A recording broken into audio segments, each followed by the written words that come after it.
dia, queridos. Eu queria falar um pouco sobre a carta de Hebreus e sobre as 6 exortações que tem na carta de Hebreus. Porém, eu não vou falar das 6 hoje, eu vou falar apenas de uma. Tá? Mas para a gente começar a falar sobre a carta de Hebreus, eu preciso falar umas coisas antes. Em primeiro lugar, que ela é uma carta de encorajamento ao povo de Deus a prosseguir, né? Se você vai na internet procurar o que a carta de Hebreus ensina, tudo na internet vai falar sobre a superioridade de Cristo, a superioridade da aliança, das promessas, mas ela é uma carta de encorajamento, é uma carta de exortação, lá no capítulo 13, se não me engano, de Hebreus. No capítulo 13 de Hebreus, no versículo 22, diz para rogo-vos ainda, irmãos, que suporteis a presente palavra de exortação, tanto mais quanto vos escrevi resumidamente. Então é uma carta de exortação. Quero lembrar que não, quando a gente usa a palavra exortação, não é exortação no sentido de que a gente usa ela hoje, que hoje as pessoas acham que exortar é somente chamar a atenção. Não, a exortação bíblica, você chama a atenção encorajando. São 6 exortações sobre a salvação da alma. Por quê? Porque em Hebreus, essa questão de Cristo ser superior aos anjos, ser superior a essas coisas, está falando sobre a nova aliança e sobre as bênçãos da nova aliança, coisa que nós não tínhamos na velha. Então, para você entender o livro de Hebreus, é crucial que você entenda quais são as promessas, qual é a esperança do crente, não dá para falar isso agora, qual é a esperança do cristão, do povo cristão, qual é o propósito. É muito superior do que ir para o céu, ser salvo e ir para o céu. Deus tem propósitos mais profundos do que isso. Então, se você não tem esse entendimento, realmente o livro de Hebreus fica às vezes difícil e complicado para entender. A primeira exortação do livro de Hebreus está no capítulo 2, do versículo 1 até o versículo 4. E eu quero ler para vocês aqui, tá? Por essa razão, importa que nos apeguemos com mais firmeza às verdades ouvidas, para que delas jamais nos desviemos. Se, pois, se tornou firme a palavra por meio de anjos, e toda transgressão ou desobediência recebeu justo castigo, como escaparemos nós, se negligenciarmos tão grande salvação, a qual, tendo sido anunciada inicialmente pelo Senhor, foi-nos depois confirmada pelos que a ouviram, dando Deus testemunho juntamente com eles, por sinais, prodígios e vários milagres, e por distribuição do Espírito Santo, segundo a sua vontade. É interessante aqui porque logo em seguida, do versículo 5 ao versículo 8, ele diz assim, pois não foi a anjos que sujeitou esse mundo que há de vir. Que mundo que há de vir? Então aqui tem implícito uma questão, que é a questão do reino, né? O autor de Hebreus, que a gente não sabe quem é, diz que não foi aos anjos que Deus sujeitou o mundo que há de vir.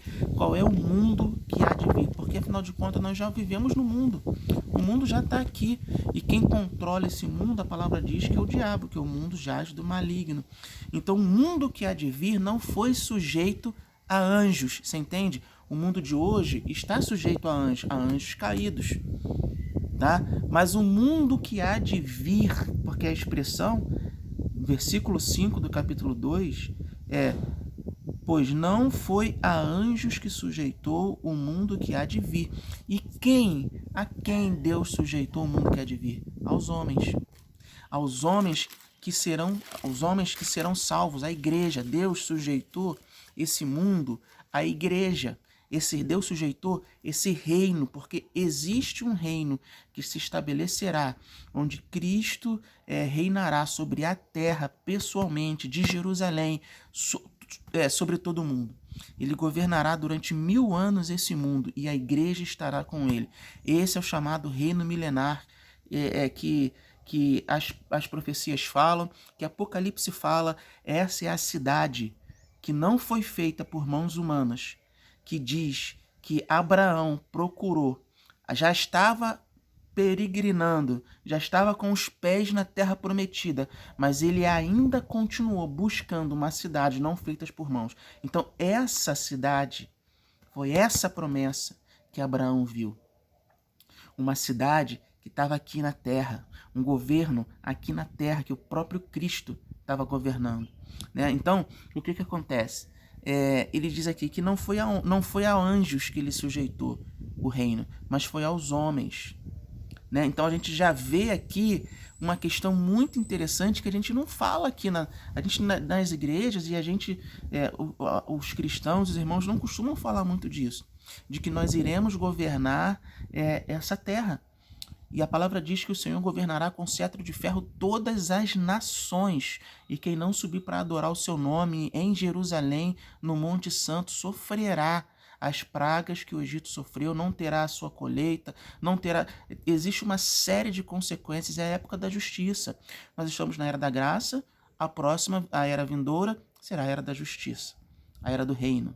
Então a gente não fala muito sobre isso, por isso que o livro de Hebreus tem 6 exortações. Ele fala sobre as 6 exortações para a igreja, para você, para que você consiga desenvolver, como diz Tiago 1:21, diz: desenvolvei a salvação da vossa alma. Por quê a salvação da alma? Porque só reinará com Cristo aqueles que desenvolver a salvação da alma. A salvação do Espírito, Deus nos salva. Aceitamos o Senhor, nós somos salvos na hora. E eu creio, uma vez salvo, salvo para sempre. E outros irmãos creem diferente, mas eu creio dessa forma. Mas o corpo, nosso corpo físico, será salvo. A salvação do corpo físico é a transformação dele de um corpo caído para um corpo glorificado. Então Deus salvará ainda quando ele voltar, quando ele estiver voltando, os mortos ressuscitarão e eles serão transformados de glória em glória. Então, essa é a salvação do corpo. E a salvação da alma, o que é? A mortificação do ego, do eu. É a crucificação da alma. O eu, ego, significa mente. A alma, ela é feita de mente, que são pensamentos, e emoções, que são sentimentos, e vontades, que são desejos. Mente, emoção e vontade. E que a palavra fala muito claro que tem que ser crucificada. A nossa alma, ela precisa ser crucificada. Como que você salva a sua alma? Crucificando, passando pelo processo de cruz, aceitando as dores, aceitando. O próprio livro de Hebreus, quando a gente for caminhar aqui, se a gente for continuar lendo o capítulo 2, ele fala que Cristo, no versículo 10, ele fala assim, porque convinha que aquele por cuja causa e por quem todas as coisas existem, conduzindo muitos filhos à glória, aperfeiçoasse por meio do sofrimento. Tá? Primeiro, aperfeiçoou o autor da nossa fé a obedecer através do sofrimento. E a gente é a mesma coisa. O que ele quer dizer? Que a gente precisa aceitar esses processos. O processo de dor na nossa vida, de sofrimento, de situações difíceis, a gente tem que ser aceitado, não tem que ser colocado de lado. A gente tem que usar isso a nosso favor, né? Porque essas situações servem para que a gente crucifique a nossa alma, porque é somente através da crucificação da nossa alma, da mortificação da nossa alma através da cruz, desse desenvolver da salvação da alma, que nós temos o direito de reinar com Cristo em vida aqui nessa terra. Por isso que a palavra diz, olha, nós temos que nos apegar com mais firmeza às verdades ouvidas e não desviar jamais delas, porque pois se tornou firme a palavra por meio de anjos, e toda transgressão ou desobediência recebeu justo castigo. Como escaparemos nós se negligenciarmos tão grande salvação? Preste atenção, é exatamente isso que a gente faz hoje. A gente negligencia essa salvação. Sabe como? Quando a gente pede assim, Pai, passa de mim esse cálice. Jesus orou assim, não tem problema nenhum. Jesus orou, mas ele também falou assim, mas contudo, seja feita a sua vontade. O que o Pai ouviu? Foi passa de mim esse cálice? Não, o Pai ouviu. O Pai ouviu a oração de Jesus, mas ele ouviu e atendeu a parte de que seja feita a sua vontade. Cristo teve que aceitar Ele não negligenciou.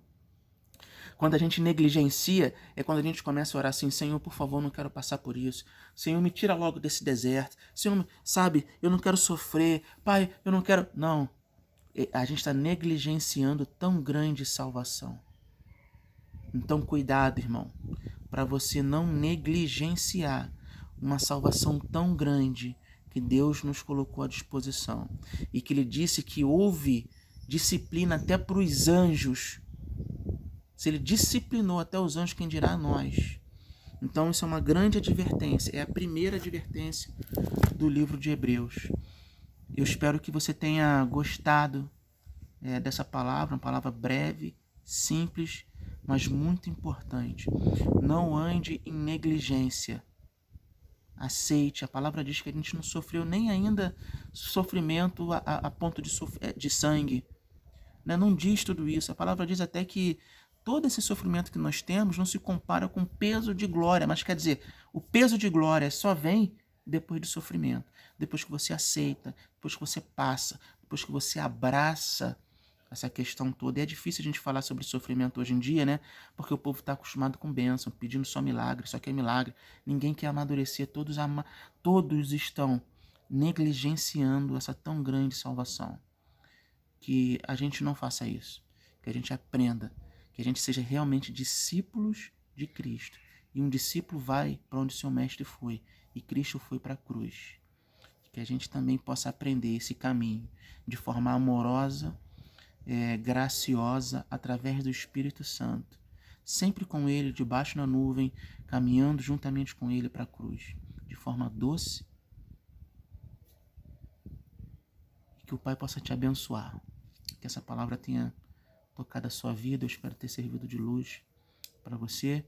O próximo vídeo vai ser sobre a segunda exortação do livro de Hebreus. Se você ficou com alguma dúvida, deixa aí nos comentários, me manda uma mensagem. Eu vou adorar, amar te ajudar a entender esse texto, tá bom? Fica na bênção, um grande abraço.